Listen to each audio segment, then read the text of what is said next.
So, salam everyone and welcome. Thank you so much for joining us this Thursday evening.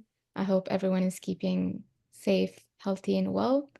To start us off, we'll begin with the recitation of Surah Fatiha and its English translation.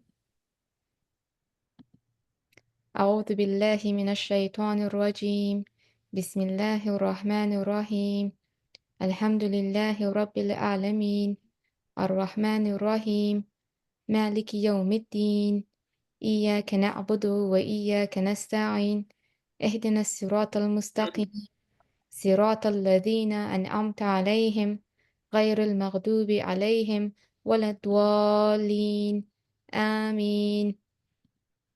Now for the translation. So in the name of Allah, the most compassionate, the most merciful. All praises for Allah, Lord of the worlds, the most compassionate, the most merciful. Master of the day of judgment, you alone we ask for help, and you alone we worship, and you alone we ask for help. Guide us along the straight path, the path of those you have blessed, not those you're displeased with, or those who are astray. I would also like to take a moment to acknowledge the land that we're on today. This land is the territory of the Huron-Wendat and Petun First Nations, the Seneca, and most recently, the Mississaugas of the Credit River. This territory was the subject of the Dish with One Spoon, One Pump Belt Covenant, an agreement between the Iroquois Confederacy and Confederacy of the Ojibwe and allied nations to peaceably share and care for the resources around the Great Lakes. Today, the meeting place of Toronto is still the home to many Indigenous people from across Turtle Island, and we are grateful to have the opportunity to work in the community on this territory. I would also like to pay my respects to their elders, past and present, and to any who may be here with us today, physically, mentally, emotionally, and spiritually. Miigwech.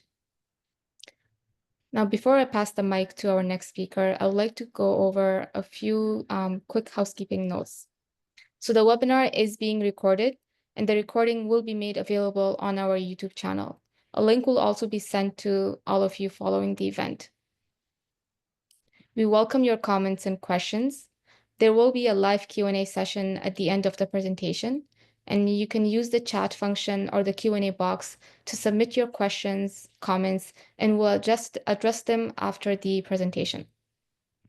Lastly, a post-event survey will be emailed to you later today. It takes less than 2 minutes. To complete and helps us plan future programs and events. Now let's welcome Nazat Jafri, who will introduce the speaker and speak a bit more about the series. Thank you. Thank you, Zainab. Good evening, Assalamu alaikum, and welcome everyone to our Muslim Women Scholars Series, the June edition. Today's topic is Muslimāt Muḥaǧabāt, legal and social death and resistance under Law 21 in Quebec. We began these series, the Muslim Women Scholars Series, some years ago, and we are really pleased to present them to you. One of CCMW's strategic goals is to promote critical thinking among Muslims and non-Muslims to challenge stereotypes and assumptions about Islam, Muslim women, and their families. One way of doing this is to feature the work of contemporary Muslim women scholars focusing on diverse topics related to Muslim women and girls. And I can tell you that since we began this, we have welcomed so many amazing Muslimas to this podium, this virtual podium. And each time we are blessed by their wisdom. We learn so much from each of them. And tonight will be no different. So allow me to introduce this evening's speaker, Dr. Zainab Diab. And she's originally from southern Lebanon, and she was raised in Montreal since 1989. Dr. Diab is a graduate in religious studies, PhD graduate in religious studies, and a researcher specializing in the critical study of secularism, policies, and their impact on Muslim women who practice hijab, particularly in Quebec. Her doctoral research conducted at the Institute of Religious Studies at the University of Montreal and funded by the Fonds de Recherche du Québec, Société et Culture, explores the effects of Law 21 on fundamental rights, the institutionalization of gendered Islamophobia, and the resulting dynamics of social death. It also examines how resistance and hope are constructed through faith and community. Beyond academia, Zainab actively engages in public debates, collaborating with advocacy organizations, and contributing to conferences. She was selected as an expert by the National Council of Canadian Muslims, that is NCCM, for a major research project on the impact of Law 21 on Muslim women in Quebec. Her work has been published in Secularism, Race, and the Politics of Islamophobia, published by the University of Alberta Press. And she continues to explore issues of secularism, Islamophobia, social justice, and decolonial thought. Before Dr. Diab begins, I just want to repeat what Zainab had said. You can use the chat feature or the Q&A feature to ask questions or comments. Questions will be answered at the end of Dr. Diab's presentation. Feel free to post comments and questions in either English or French. They will be answered in either language, depending on the language of the question. So welcome, Dr. Diab. Thank you. Assalamu alaikum, everyone. I'm very honored to be here today. Thank you all for your presence, and a heartfelt thank you to the Canadian Council of Muslim Women for the kind invitation and for organizing this webinar. And to the various student associations from Université de Montréal and University of Ottawa for their support, and so namely Association des étudiants musulmans de l'Université de Montréal, le Comité des étudiants et étudiantes musulmans musulmanes en droit de l'Université de Montréal, and the Association des étudiants en droit du Moyen-Orient et de l'Afrique du Nord. As is tradition in the Muslim faith, I begin with the name of God, Bismillah ar-Rahman ar-Rahim. And even though this event is taking place virtually, I also acknowledge that we are gathered on unceded indigenous lands, and I honor the ongoing struggles of First Nations peoples. And as a Francophone, Muslim woman and a daughter of refugees from South Lebanon, I carry within me the memory and intergenerational wounds caused by colonial systems. My migratory past grounds me in deep solidarity with the Palestinian people and with all those whose bodies and lands bear the marks of oppression. Most of the time, when I speak about Loi 21, I do so in French. But today, however, I have chosen to speak in English despite my horrible accent, so that those joining us across Canada can better understand the particular dynamics of Quebec's secularism law known as Loi 21. And throughout my presentation, I will continue to use the term in French, Loi 21, to underline that this is a law rooted in Francophone political legal context. My work situates Loi 21 within the historical continuum of exclusion in Quebec, where the infamous injunction to speak white has now evolved into a state-sanctioned demand to dress white, a policing of bodies and languages that targets Muslim women and reasserts white settler normativity through both linguistic and sartorial assimilation. So because my work explores gendered Islamophobia, and because Loi 21 is a form of political violence constructed and enforced primarily in French through Quebec's institutions, laws, and public conversations, I felt it was important to bridge this linguistic gap today. So thank you for listening and for stepping into a sensitive but necessary conversation. My work situated at the intersection of religious studies and critical Muslim studies focuses on the human, social, and political impacts of Quebec secularism law on Muslim women who practice the hijab. My PhD research that I defended just 2 months ago, alhamdulillah, is my way of existing and resisting Law 21 and of giving voice to women whose bodies, bearing markers of gendered Islam similar to mine, are deprived of their right to have rights, paradoxically in the name of women's rights and gender equality. In an ideal and just world, I wouldn't have written this thesis, because in a secular society, such legislation would not be possible. I refer to those women as Muslimāt Muḥađabāt in order to capture the racialized nature of their specific identity and experience. This framing allows me to reflect both on how their bodies are read and how their voices are heard or not heard in the public sphere. You'll also notice that I don't use the word veil or voile in French. In fact, the term voile has biblical origins, and when used to refer to the Islamic practice of covering or to Muslim women in general, it is often pejorative and loaded with prejudice and stereotypes. That's why I deliberately use the Muslim and Quranic term hijab, even though, to be more precise, the appropriate word would be khimar, which refers specifically to what covers the head. But let's stick with the word hijab.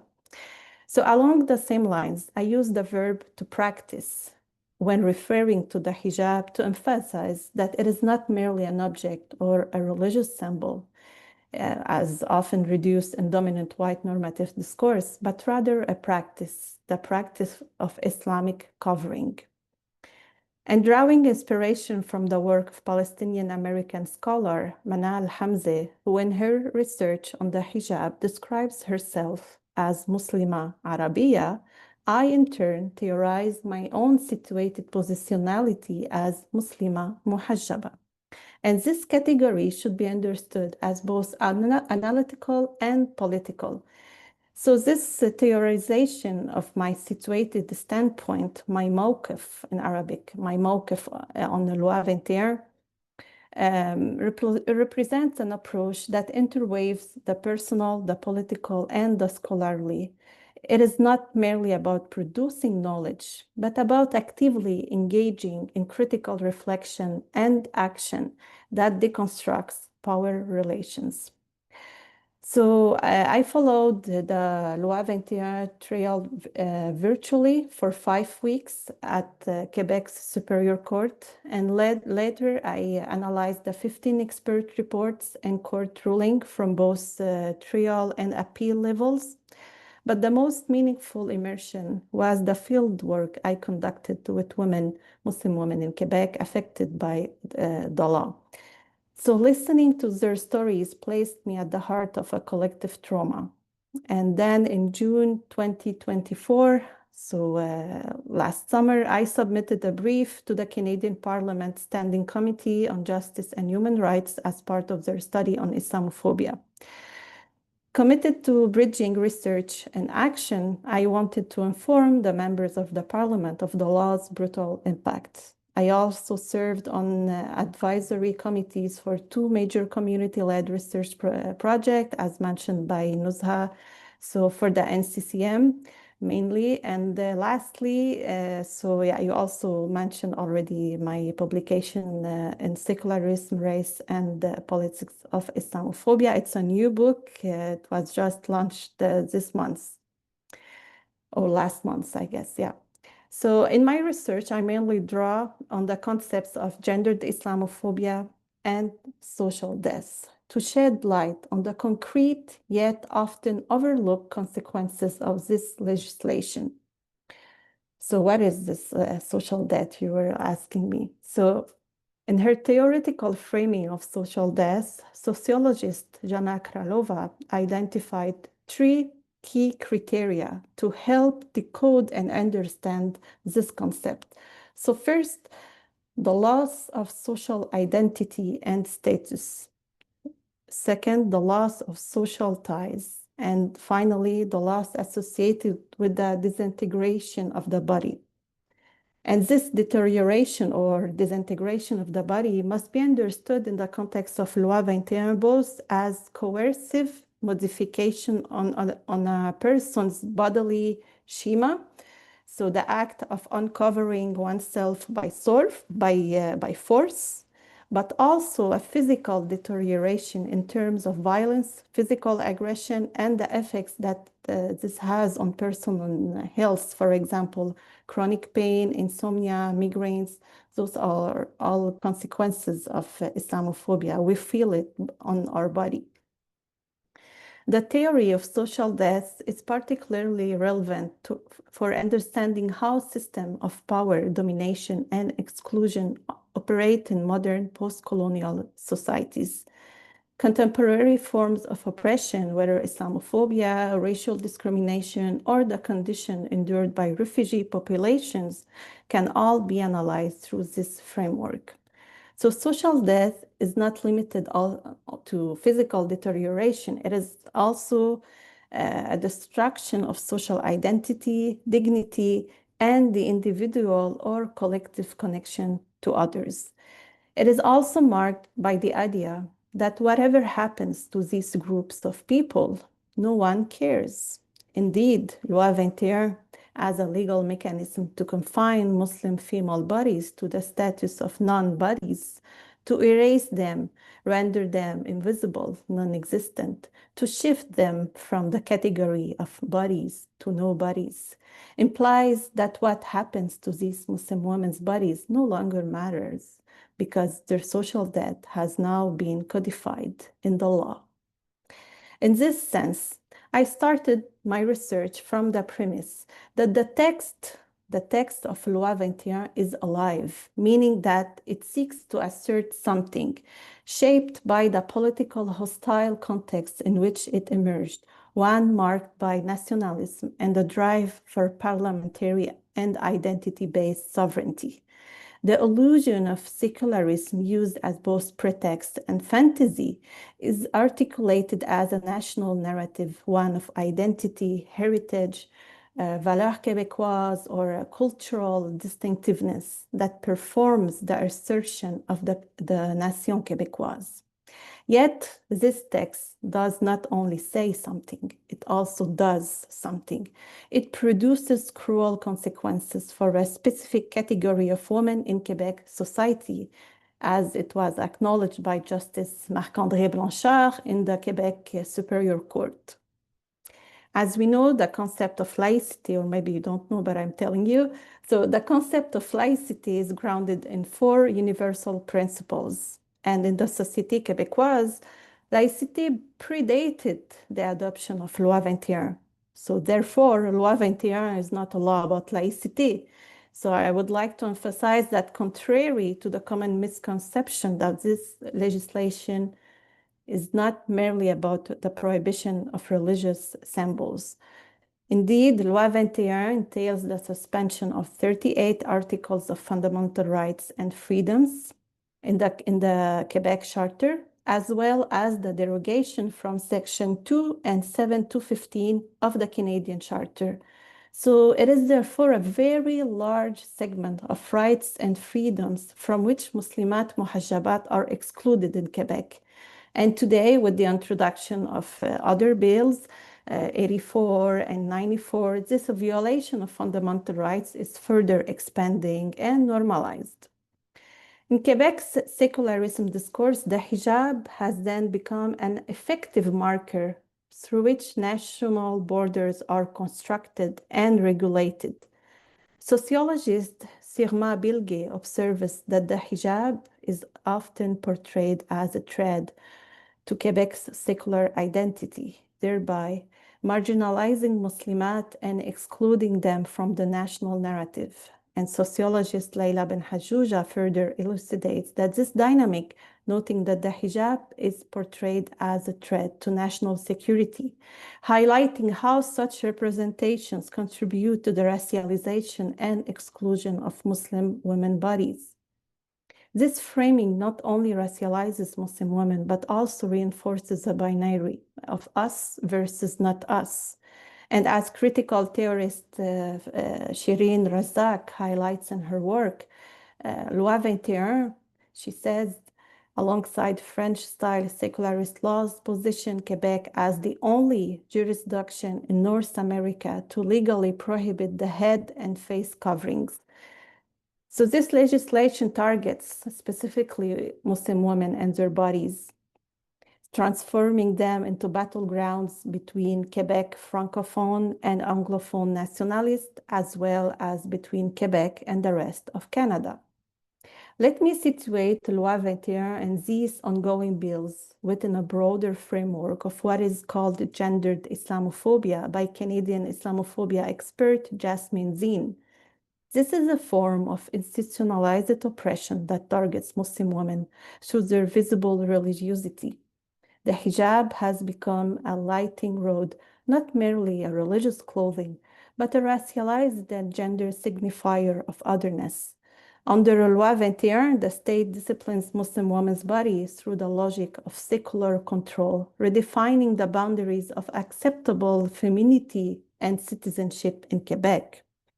The state acts not only as legislator, but also as a moral referee, deciding whose body is legitimate, whose presence is welcome, and whose identity is compatible with the so-called values of the nation. In doing so, in addition to create national borders, the law also creates borders of belonging. These are not just physical or legal borders, but epistemic and emotional ones, borders that divide the secular from the religious, the Québécois from the other. And as one respondent put in during our interview, she said in French, "C'est pas une loi sur la laïcité, c'est une loi sur la blanchité." So it's not a law about secularism, it's a law about whiteness. It is crucial to emphasize that Muslim women, whether in France or Quebec, are not excluded from the labor market or social life because of their hijab itself. Rather, they are excluded due to the stigmatizing representation of the hijab and their bodies, as the French sociologist Hanan Karimi highlights in her book, Les femmes musulmanes ne sont-elles pas des femmes? Beyond the legal text itself, what I have thought to understand is how does this law function in the everyday lives of these women affected? What kind of borders, symbolic and material, does it construct around their bodies, their futures, and their sense of belonging? My approach was rooted in a critical and engaged methodology, allowing me to position myself not only as a researcher, but also as someone directly affected by the very issues I study. This is not a distanced observation, but a form of speaking out grounded in lived experience. It is the refusal of injustice and a commitment to producing knowledge that is meaningful and transformative. By drawing on participatory action research, this study opens up space for a different understanding of Loi 21. My study was built from the ground up in direct collaboration with Muslimāt Muḥađabāt impacted by the law. So I conducted 21 in-depth interviews with women who are teachers and lawyers with the aim of centering their narratives and their agency in a hostile context that seeks to erase discipline and, as I argue, socially kill them. The participants came from various cities across Quebec: Montréal, Laval, Quebec City, Sherbrooke, Longueuil, Repentigny, Saint-Hubert, and Gatineau. And it's not a surprise, the most frequently mentioned place of birth among these women was Quebec. Nearly half of my interviewees were born in Quebec, a fact that reveals that this insidious process of othering embedded with this legislation. And when I asked them where they were born, the answer Quebec came up most frequently. When I asked them where they grew up, again, Quebec was the most common response. So ultimately, Quebec is home for these women, even though Loi 21 places them on the margins. So my goal here is not to present a narrative of victimhood or to borrow from critical terminology a pornography of suffering, like quoted by Lila Abou-Lughd. Rather, what emerges from the stories of the women I met is a profound strength to confront the political violence they face. Foucault famously stated, "Where there is power, there is resistance."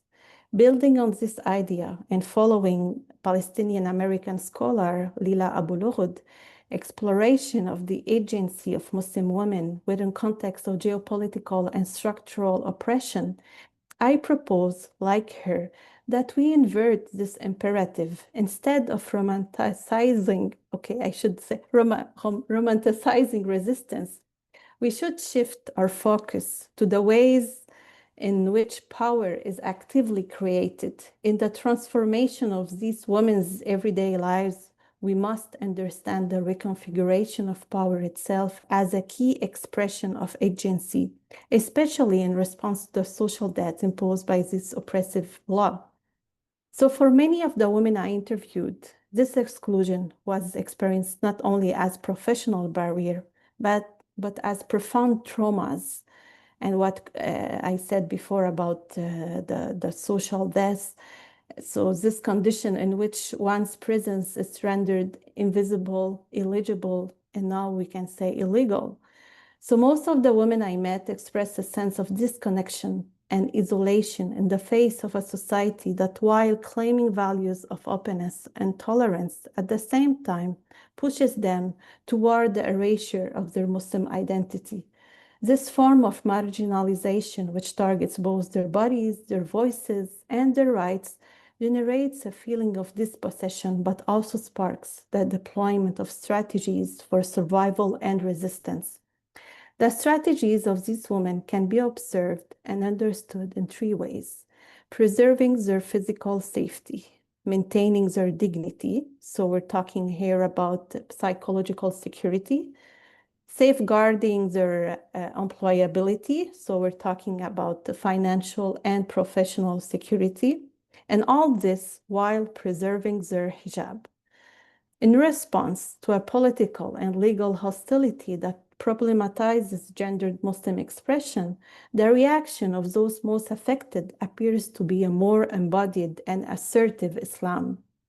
As part of this research, I heard harrowing accounts of physical attacks targeting Muslim women in Quebec. But what emerged from these conversations was not just a story about exclusion, but, as I said, one of resistance, of refusal, and political imagination.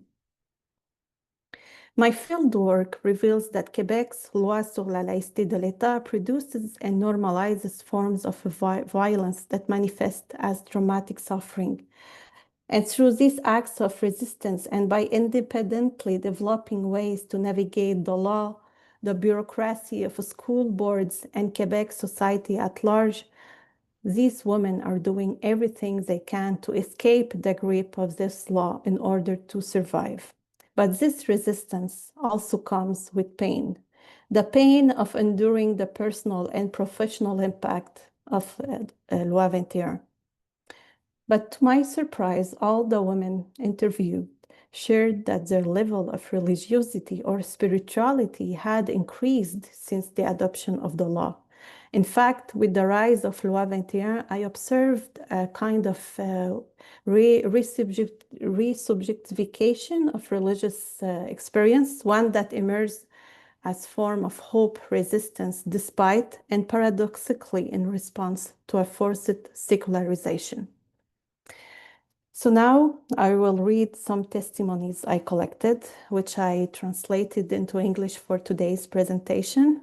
And I also will provide some context and analysis, but I would like to warn you that some passages may be difficult to hear, but I guess we have to say those kind of things.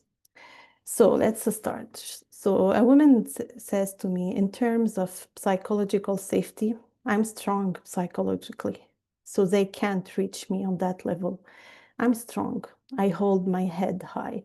Before, I didn't even notice the veil on my head, but now I see it. I feel it. I feel it because with this law, since you see it that way, then yes, I am Muslim and I am a honest citizen. It's as if we are, how can I put it, a kind of species that is being quarantined and that they want to get rid of. So we're just going to wait until natural disappearance. They're basically waiting for our death, for us to be gone. That's it. We'll disappear. It's over. Yeah, there will be no more veiled women teaching in education. End of quote. This was an excerpt from an interview with a 57-year-old Muslim teacher of Algerian origin who has been living in Quebec for 17 years. She is allowed to continue teaching with her hijab due to the grandfather clause.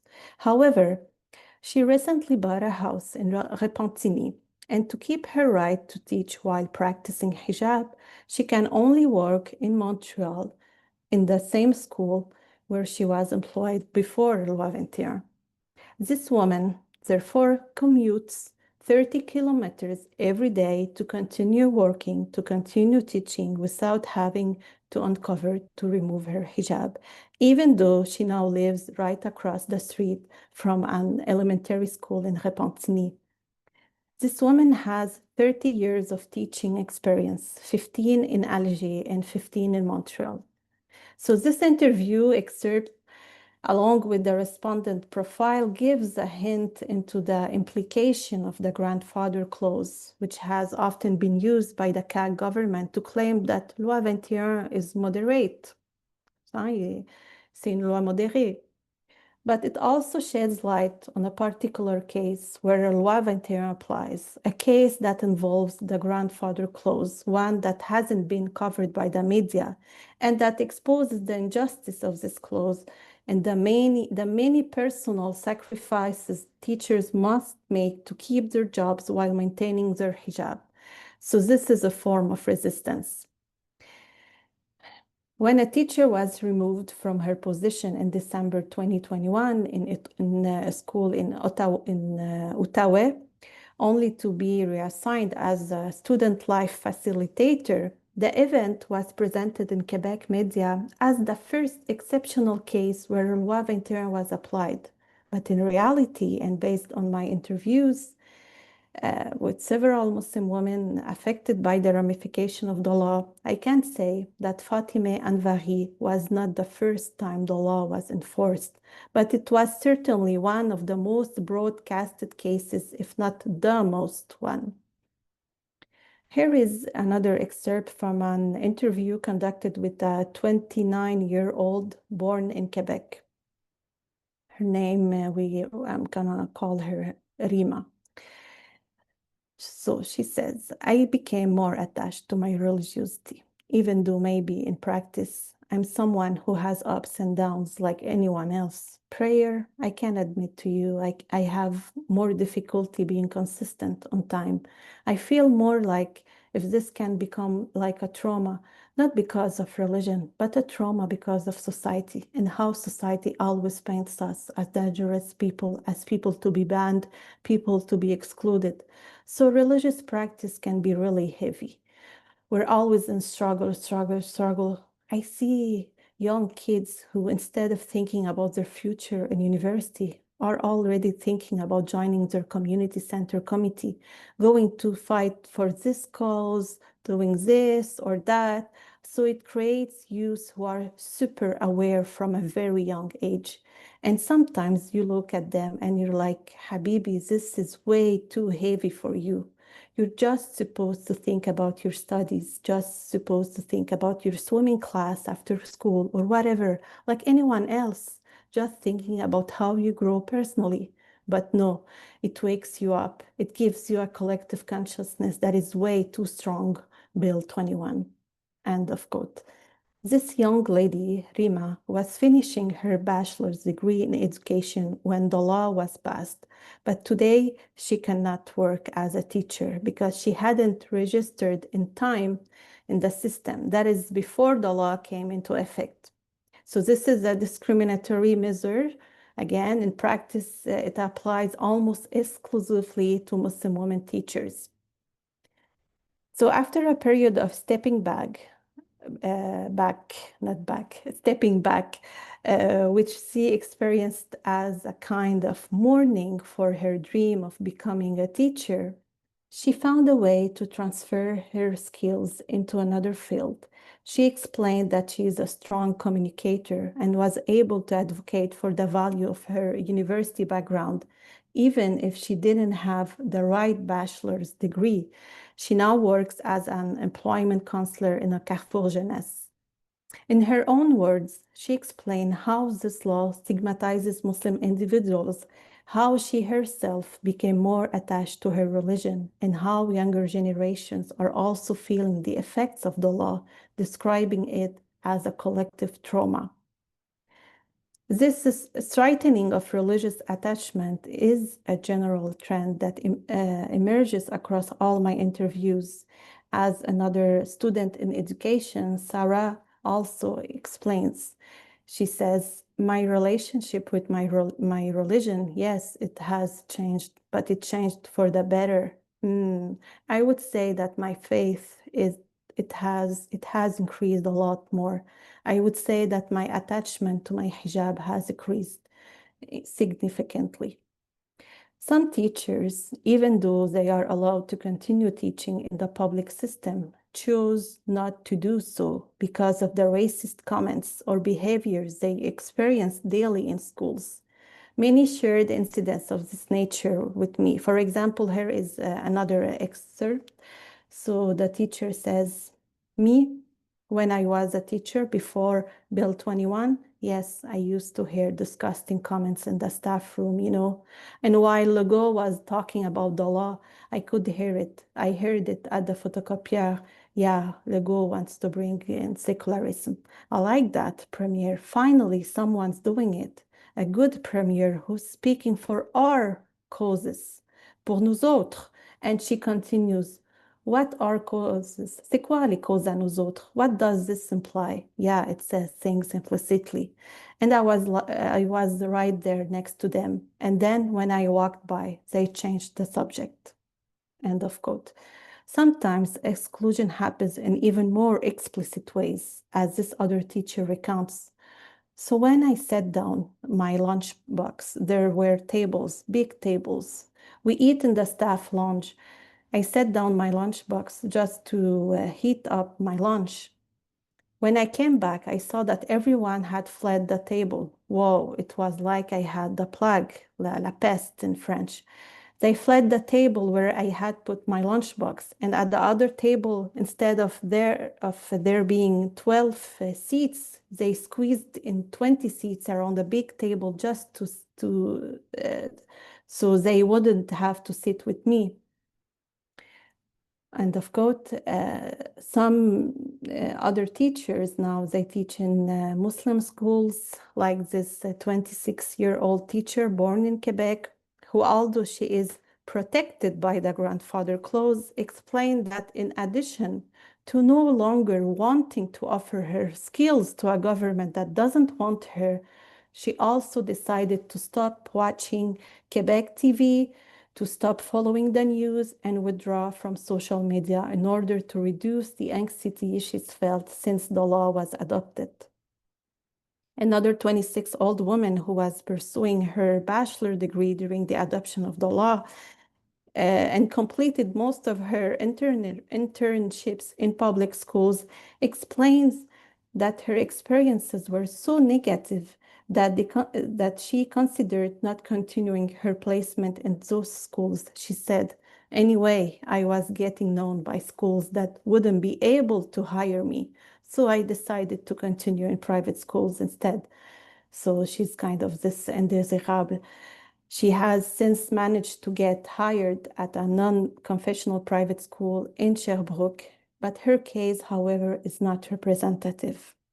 The issue of internship for Muslim women came up often during interviews. Several told me that they had great difficulty securing placement, as public schools considered it pointless to train them if they wouldn't be able then to hire them. Some also shared that even private schools wanted nothing to do with this because they practice the hijab. And even though Loi 21 doesn't apply to private schools, so this is very interesting. So this situation exposes the normalization of discrimination in employment access for these women. Two women shared degrading experiences they endured during their final teaching internship. It's important here to note that this final internship is in principle paid, which places this woman in a precarious legal situation, one that allows for a great power abuse on the part of the school administrators. So, for example, one student in Quebec recounted how her internship supervisor suggested she ignore her salary in order to bypass the law. While her colleagues were being paid, she categorically refused this offer and described the situation as unjust. This experience prompted her to reconsider her career path and gave her a clear sense of the discrimination she would likely face in schools. She eventually chose to redirect her career, returning to school to become a special education technician. While this demonstrates her adaptability, it also came at cost of major personal, financial, and professional sacrifices. The presence of these women is perceived, as I said, like undesirable. Their clothing is closely scrutinized, and their colleagues and school administrators make no effort to hide their discomfort, so which is categorically racism and Islamophobia. So like for example, one teacher recounted being asked by a colleague, "Do you really have the right to be here? Are you sure what you're wearing isn't a hijab, that it is just something cultural, not religious?" Because this woman, she had managed to subvert her hijab by covering her hair in a different way, allowing her to get hired despite loi 21. But ironically, at the suggestion of the school principal, that same principal even went so far as to show up wearing a wig, suggesting the teacher do the same. Based on my fieldwork, I can affirm that all the respondents I interviewed are experiencing psychological distress. I can also state that all of these women have had to face on a daily basis difficult, discriminatory, and humiliating situations, some even putting themselves in physical danger. One young woman, for instance, was surrounded in her neighborhood by a group of white young men who lifted her off the ground, insulted her, and poured beer over her hijab.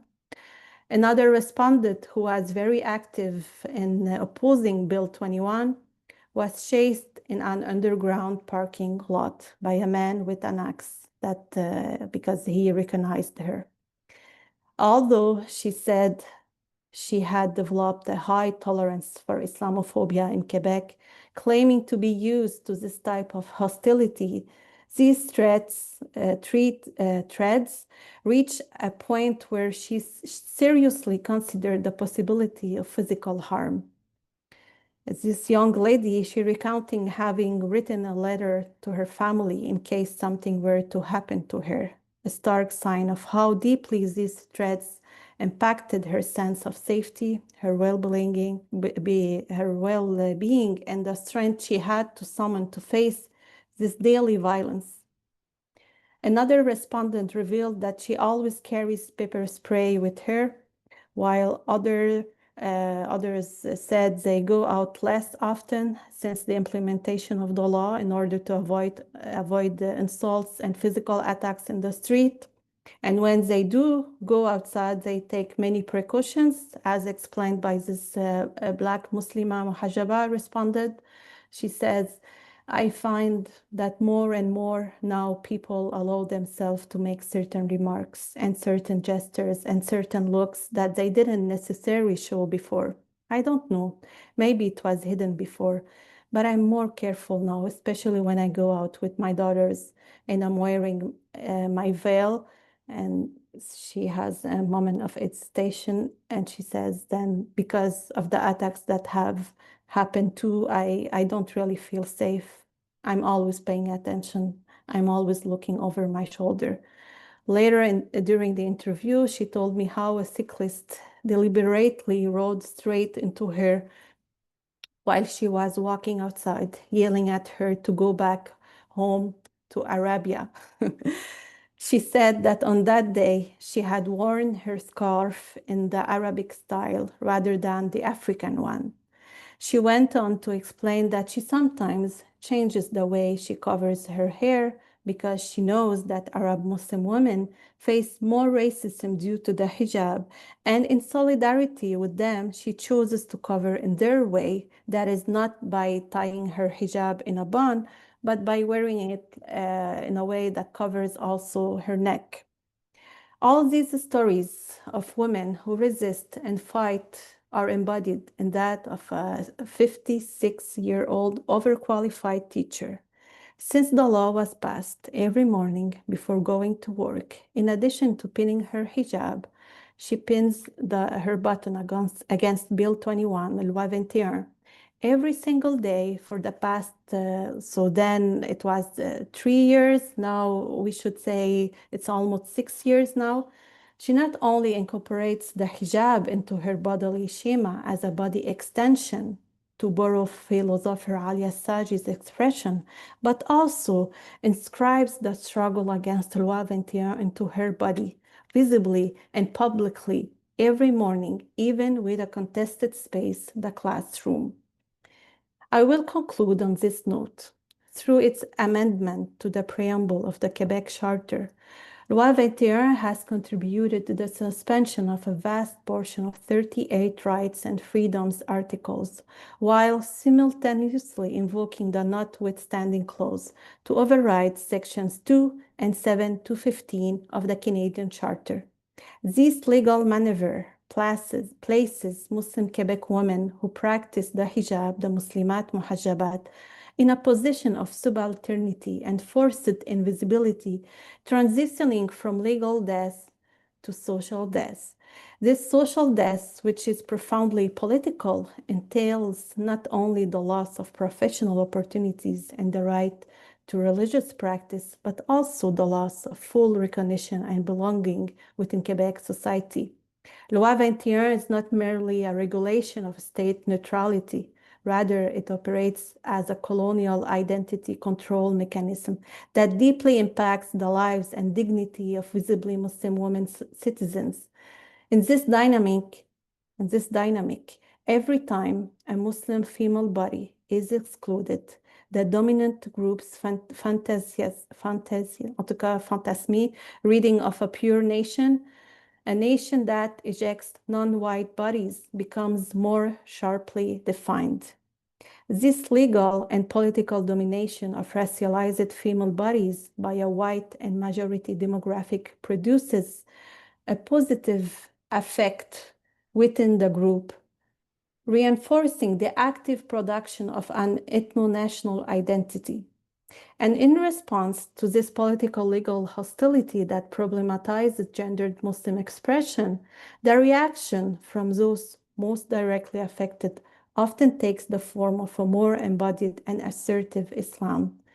Confronted with a sexist and racist law that curtails agency and endangers security, Muslimāt Muḥađabāt reclaim their power by inscribing their bodies and minds with the contours of this embattled Islam. As in France, Muslim women in Quebec who know Islamophobia by heart and by body. In French, we say celles qui connaissent l'islamophobie par cœur et par corps. So we make this jeu de mots.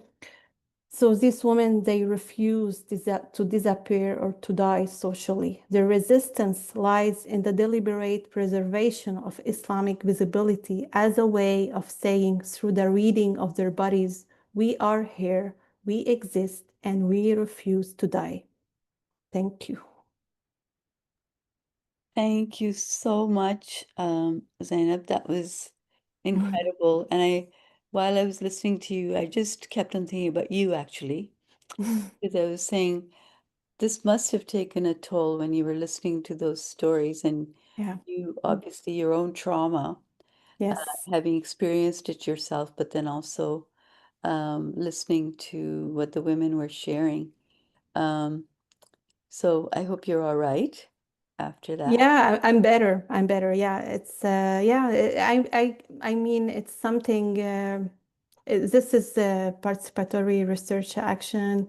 When you share a common experience, it's yeah. But Alhamdulillah, yeah. When I defended my PhD, also it wasn't easy. I had threats. I got menace from a white lady, but alhamdulillah, it went good. Finally, it went good. And I have to mention, usually I don't like to say it, but I want to say it now. I got the mention exceptional for my research. So, alhamdulillah. And my hope is that this research can be useful to change like the social transformation of this situation. This is the most important. It's not centered on me, it's centered about the problematic. Yeah. Absolutely.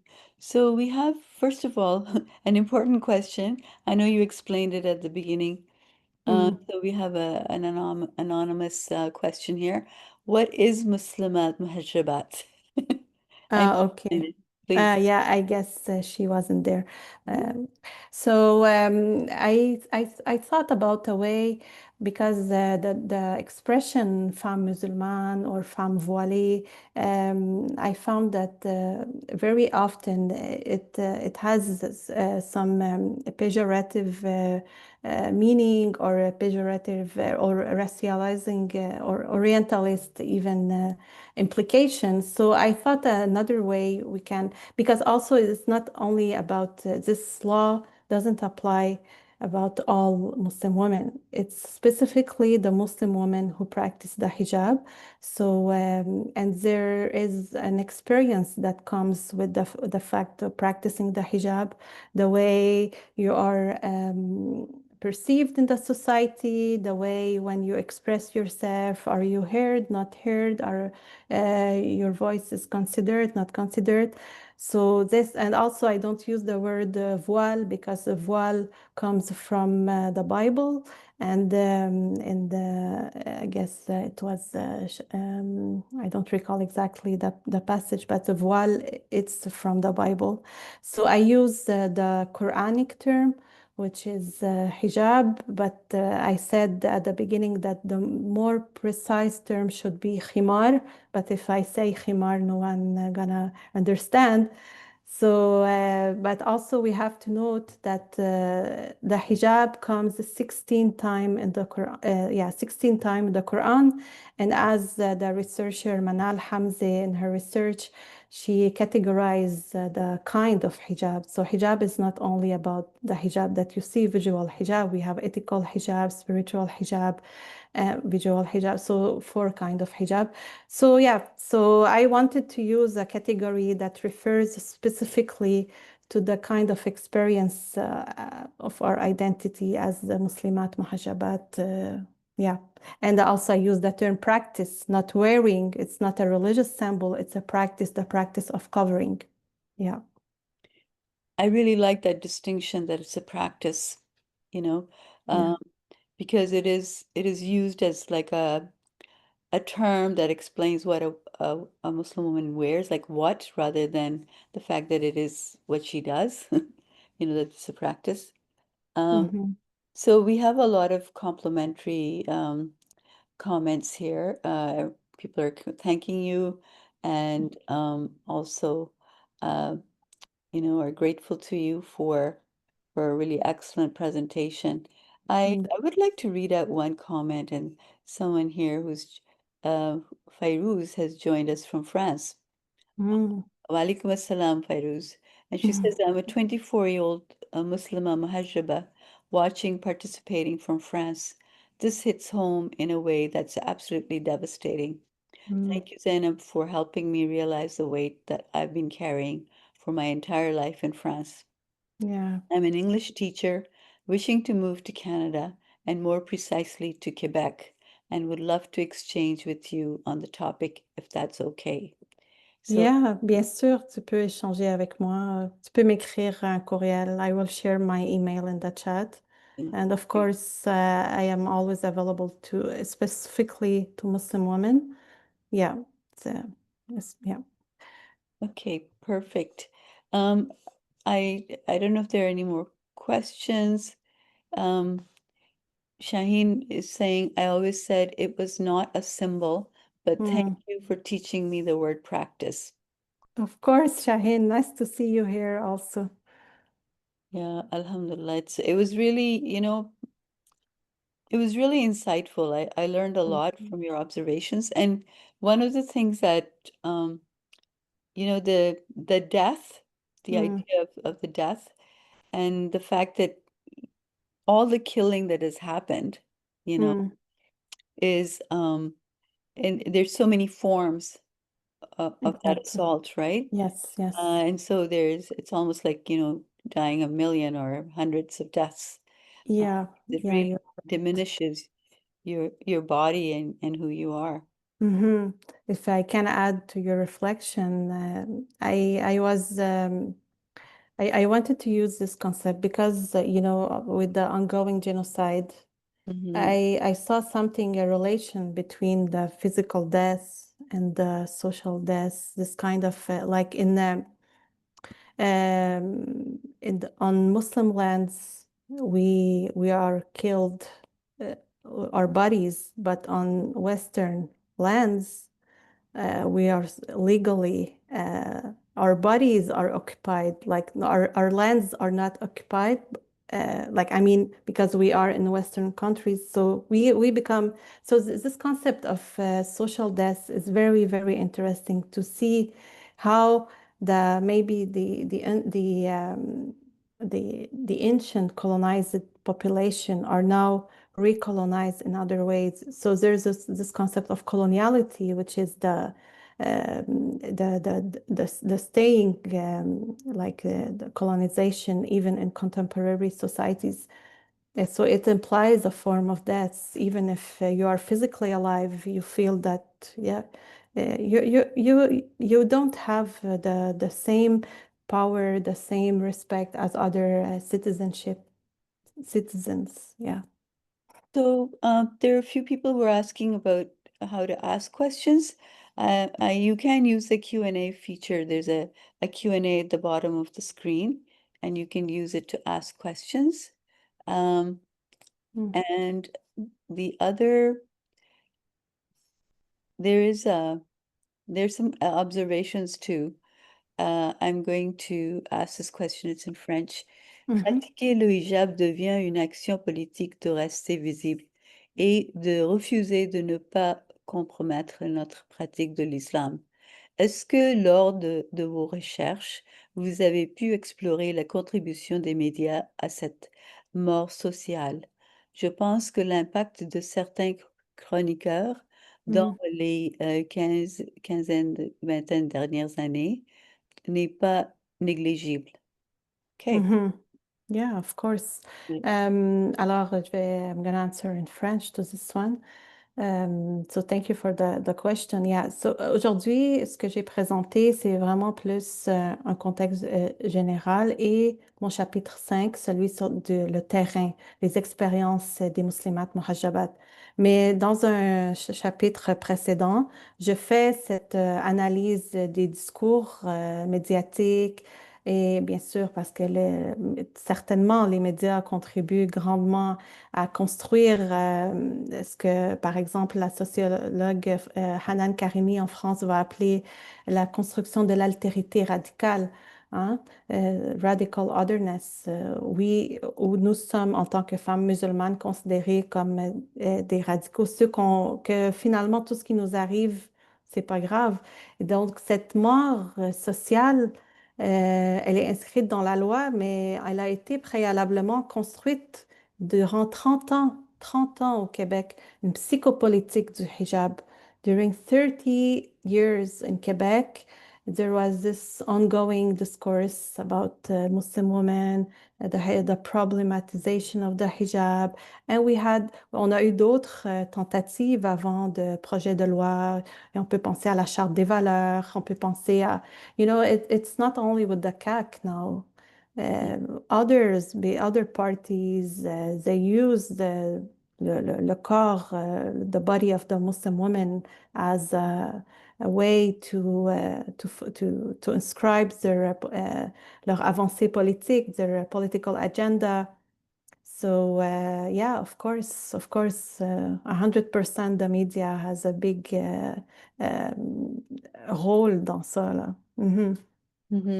Franglais. That's right. Pas de problème. So I'm going to switch between the chat there because there are questions in both spots. So Dr. Karim is asking, what has been the response to Loi 21 from non-Muslim academics in Quebec? Do they justify it on the basis of philosophical norms or critique it? Okay. Well, I have a good friend here that Rushdia, who's making her PhD about Rushdia Mehreen is making her PhD about as a kind of solidarity we had from the very beginning on the like vraiment sur le terrain au début.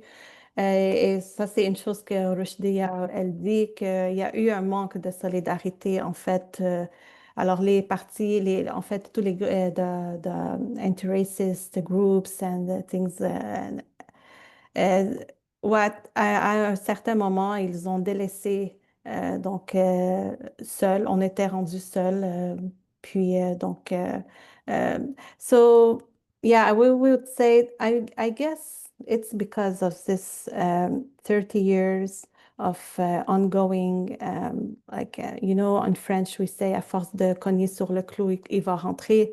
So you are always saying the same thing, the same thing. So at a certain point, so the CAC came with this intention to put this project. And it was when they really put it, it was something phenomenal. I talk also in my research this scene where we see François Legault and Simon Jolin Barrette, like accolade, les deux hommes avec de larges sourires, et tous les députés à l'Assemblée nationale alentour d'eux qui applaudissent l'adoption de la loi 21. Mais tu te dis, why? Qu'est-ce qu'ils sont en train d'applaudir? Pourquoi cette euphorie nationale alors qu'on sait très bien que la loi 21, ben, ce qu'elle fait, c'est la suspension très large d'un large pan, en fait, d'un large pan de droits et libertés. So they are applauding for that. So there is this kind of pleasure around the adoption of this law because it is doing something very effectively. It is doing the nation. So this affect of pleasure to exclude marginalized people, or especially Muslim women, is doing something. It's the borders of the nation. Yeah. Absolutely. So the next question comes from Dr. Afua Cooper. Hello, Afua. She's asking, thank you, Dr. Diab, for your brilliant talk. Have you looked at Orlando Patterson's concept of social death with respect to enslavement? He articulated that concept over 50 years ago. Yes. There is a genealogy there. Yes, of course, I mentioned him in my research as being the first one who implemented this kind of paradigm in sociology but he is an Afro-pessimist. So yeah, this is related to enslavement and this kind. But there's a lot of many kind of way to conceptualize social death. So when I was reading more about the concept, I discovered the work of Jana Kralova. She's a scholar, she's a sociologist, but more related to social work. And her way to decode with the three criteria that I mentioned in my introduction, to social death, I thought that this is the way I need, because I was very involved in many spaces, talking, speaking a lot about law 21. And in some ways, I was like, okay, it's never enough. I am telling you all these stories, all this suspension of right, it's never enough. So, and when I say the word social death, I was once invited at Université Laval, and there was in this conference, attending this conference, Gérard Bouchard, Gérard Bouchard from Commission Bouchard-Taylor. Mhm. And he told me, you're exaggerating with your social death. Vous exagérez un peu, il vous reste quand même des droits, I said, no, well, we don't really have a lot of rights remaining. So from this day, I began to researching more about social debt. And so, yeah, you are right. Orlando Patterson was the first one, but he's not the only one. Yeah. Okay, so I'm going to go back to the chat. The next question or comment and question is from Hiba. She says, many discrimination and racism is also occurring in Quebec and other provinces, and not only in Montreal. Based on your experience with NCCM and research within religious studies, what would you recommend to help voice concerns in this time and day that we are in?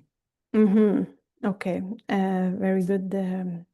It's a very important question. Like now, for example, it has been almost 6 years. In a few days, it's going to be the anniversary of the passing of the law. So I'm glad that we are still having this conversation, because we don't have to normalize that. And the danger is here is to normalize this kind of exclusions. And I have noticed this kind of behavior in our communities. Like people, I know so much women affected by this law. At the beginning, I wanted to have more interviews, like 40 interviews, but I only had 21. So the women were telling me like, oh, c'est toujours comme ça, il n'y a rien qui va changer, or things like, I'm not really impacted, or how come you're not really impacted? So, um, so no, that's not true. We have to fight, and this fighting is by our voice, by the kind of research we're doing. But also, what I want to say is that there's a lot of Muslim women doing very great job, like Nuzha mentioned in her introduction. And for those topics, okay, we need Muslim voices. So unfortunately, sometimes I was very disappointed with people inviting white researcher in Muslim spaces to talk about an issue that we are living. And we are not just living, we are researching it, we are experts on it. Why doing so?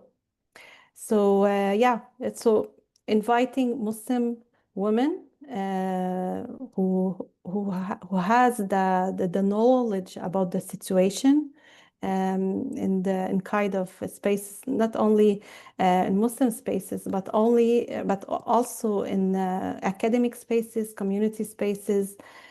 Now, regarding the media, it's very touchy. We know that, like, for example, for me, if I can talk about my experience, I had to talk during my parcours doctoral 43 time.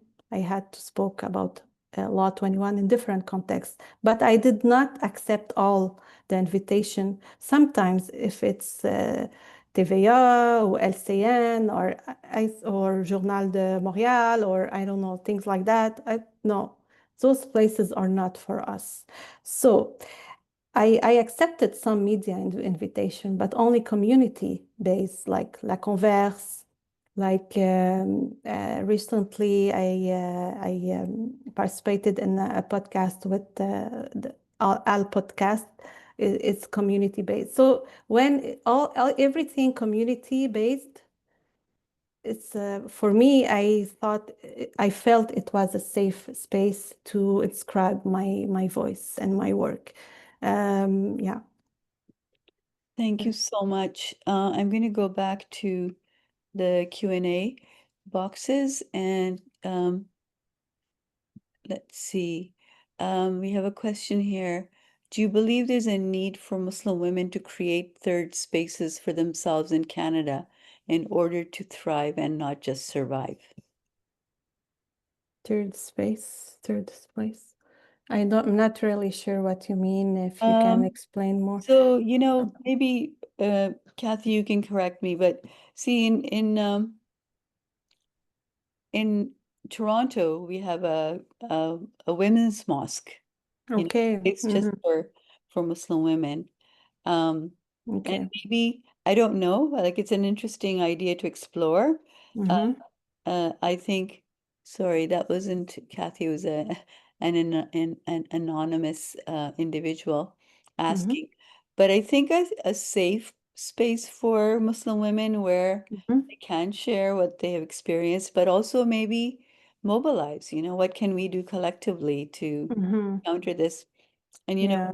we're hoping to we're seeking leave to intervene in the Bill 21 case, before the Supreme Court. I don't know if we'll get leave, but really for us, the biggest abrogation or the biggest offense of this law is its attack on our rights and freedoms. I mean, Yeah, it's of just, course. you mentioned, the number of rights that are taken away under the Quebec Charter, the overarching Charter of Rights and Freedoms that we have, having used the notwithstanding clause and the use of the notwithstanding clause for the purpose of taking away our rights, that's a very dangerous precedent. Yes, exactly. And so, collectively, we are challenging that, but I think there might be more actions that can be taken, by all of us to counter it. And I think one of the things that um, one of the things that I have uh, heard, I don't know if this is the case, because you live there, that there is growing opposition, to the law, even though there's a lot of support for it within mainstream Quebecois society. But there's also a solidarity with yourselves, with with with women generally because it affects women so directly. So I think we can do some more thinking around how we mobilize against it. Because really, if it's happened in Quebec, Yes. notwithstanding clause can be used by other provinces to do. In our Canada, yeah. It's a law that is impacting all the pan-Canadian sector, yeah. Absolutely. Yeah, so she's saying, Rukaya, c'est un tiers-lieu en français, c'est les espaces autres que la maison et le lieu de travail d'études. Well, I guess, yeah, absolutely, we need that, but I guess like the CCMW is a place like that. There are many Muslim organizations, Muslim committees, female organized or organization. I think about La Collective des Féministes Musulmanes du Québec, which is doing very great job. There's a lot. I mean, I don't know. We don't really need to innovate something. We have the spaces, we have the tools. NCCM is doing a great job for the legal contestations, but on the grassroots, there's organic mobilization that is very important to not shut. Yeah. So one thing I could say to all of you who are here, join CCMW. We Exactly. have a Quebec regional chapter now, formerly Montreal chapter. They've been very active. You know them in the community. They're always out there doing things. And amazing women. Shaheen is here. All you have to do is go to our website and at the bottom you can sign up to get involved. Um, and you find a space like this. I mean, I'm always very proud of you know all of you coming here and exchanging ideas openly. It's a space, it's safe, it's it's somewhere we can talk about these issues without feeling like, we're going to be attacked, Exactly. Yeah. and Yeah. people are going Yeah. to listen. I'm doing a time check. We have about 10 minutes left, and there's still lots of questions. So sorry, Kathy, I'm finally going to get to your question. She asks, was practicing the hijab a burden in your journey in scholarship? Mm, I'm also a Muslimāt Muḥaǧabāt in mhm, academia. I'm doing my BA right now, but mhm, I aim to pursue at the graduate level, inshallah. mhm. Yeah, of course. When you are a muhajaba, all your experience is different. Even between a Muslima non-muhajiba and a Muslima, yeah, of course. And yeah, I had great challenges. I can't talk all the time openly but yeah. So I mentioned that during my defense, before my defense, I received a threat, for example, or yeah, I had also, j'ai enseigné un cours également, mais it wasn't like my students were very happy to see someone like me teaching them, and especially the racialized students. I received very heartful messages like, oh, on est content de vous avoir, de voir. You know, this kind of representativity, identification. It's not, it shouldn't be always the white person teaching in academia, because it brings a different experience, but you have to fight to have your place. So I had to fight for having this class.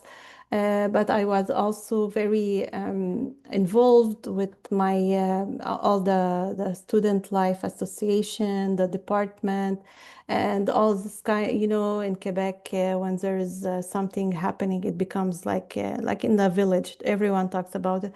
You know, the word en, le mot en.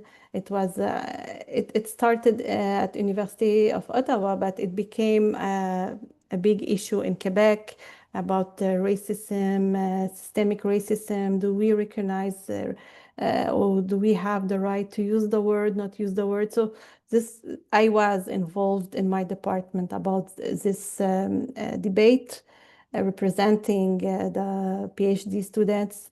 So it wasn't easy. And when you name the problem, you become the problem. Mhm, mhm. So, and when you are a Muslima muhajaba, people think it's because you are a muhajaba, but it's not because of that. So yeah, you have to fight you have to explain yourself all the time. This the white spaces are like that. So yeah. So thank you so much. I often say this, I mean, it's my personal opinion, but I feel this is how we are perceived or we experience life. This is still a colony. It's still a colonized Yes. enterprise. And the colonization continues as long as there's a distinction of privilege and those who are not privileged, at least, those who are not privileged perceive that difference. Mm-hmm. And, we live in a colonized society, and Mm-hmm. that oppression is still there. So, it's very difficult because of our visibility, because of our practices. When we raise our voice, people think, those are troublemakers. All we're Mm. doing is we want our rights To and exist. yeah. We have the right to exist as everyone. So yeah. So there's another, actually, Kathy, you have another question, and I really like it, so I'd like to, I mean, I think we should ask you the question. She says, Okay. I'm a Muhajibat. I grew up here, and I feel like Bill 21 made me feel like I did not want to be Quebecoise. Mm. Do you think that this bill also has an effect of breaking cohesion, which is ironic because some people say that Muslims amongst others, don't want to be part of Quebec society? Yeah, very important question. I had one white woman converted to Islam among my interviewees. Let's name her Catherine. So Catherine chose to practice the hijab because she mentioned it was like a reminder for her identity. Like she's choosing a new identity, the identity of being Muslim. So it was important for her to practice hijab, but also to become a teacher. Um, and it was unfortunately Catherine. She's thinking about leaving Quebec, but Catherine is a white Quebecois woman. So it's really about this experience of racialization, and here the racialization it took place with the hijab. So you are perceived as being Muslim, even if you are white, you are Muslim, but you are white. And if you are perceived as being Muslim, so you are not Quebecois enough. Yeah, us versus not us. So yeah. Absolutely. Zainab on our team, actually, she's describing in like from her knowledge what is a third space. So she says it's a term used in sociology and cultural studies to describe informal places where people gather, connect, and build community. So Mhm, these examples are cafes or coffee shops, libraries, community centers, mosques, churches, or other mhm, places of worship, parks, bookstores, barbershops, and salons, mhm, online forums or platforms in a modern digital sense. So yes, many, many opportunities for third Yeah. spaces. Mhm, Um, so, um, okay. Okay, and Rukaya says, c'est tiers-lieu en français, c'est les espaces autres que la maison et le lieu de travail ou études. Um, so now let's see. I think those are all of the questions. And I like, Hiba, your comment, always call out we're in the safe space with no judgment, diversity, equity, inclusion, uh, intersectionality. Thank you. mhm. Yes, Yes. let's call it out wherever we can. Um, so I hope I've got all of the questions. And yes, Fairouz, il ne faut absolument pas normaliser, accepter cette situation. C'est exactement le problème en France actuellement. So we Mhm, cannot absolutely normalize what you're experiencing, what we're witnessing. Um, mhm, and really, we have to keep on fighting, even though it's taking a huge toll. It mhm. really is, on the mental health and well-being of Yes, of all of course. the women, their families, our communities. Um, but it's, raising collective voices, working together, like, intervening before the Supreme Court.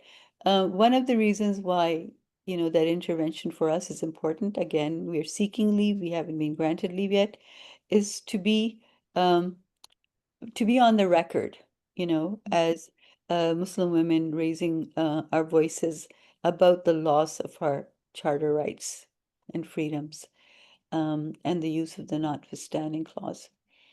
So with that, it's now 8:55. I would like to close. MashaAllah, what a great presentation. Thank you all for such an engaging conversation. Um, and Zainab, you did a terrific job. And Thank you so much. we have recorded this session, so if you know people who would be interested in hearing it, it'll be available on our YouTube channel. Please Perfect. complete the post-event survey so we can learn more about what you heard and also how we can improve next time. Um, I don't know if anyone wants to say a closing. We can you say the Fatiha again.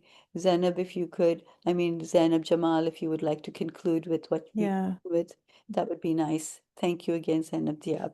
Thank you so much. Thank you. My pleasure. Zainab, do you Salam. want to close with another Fatiha, please? Yeah, we can do that. Thank you again, Zainab, for your time, for your expertise for everything, you know. So Okay. أعوذ بالله من الشيطان الرجيم بسم الله الرحمن الرحيم الحمد لله رب العالمين الرحمن الرحيم مالك يوم الدين إياك نعبد وإياك نستعين اهدنا الصراط المستقيم صراط الذين أنعمت عليهم غير المغضوب عليهم ولا الضالين آمين. Thank Thank you, you all. everyone. Assalamu Inshallah, alaikum. we'll see you again. We have another one of these webinars coming up in July, and it's actually about Islam and fashion. So, So stay tuned and we'll see you again in a month. yes, so look for our posters on that. Again, it's a young Muslima who's doing research on this topic, and we'll hear from her research. Okay, thank you, and Bye. Assalamu alaikum, everyone. Bye bye. salam. Okay, bye-bye.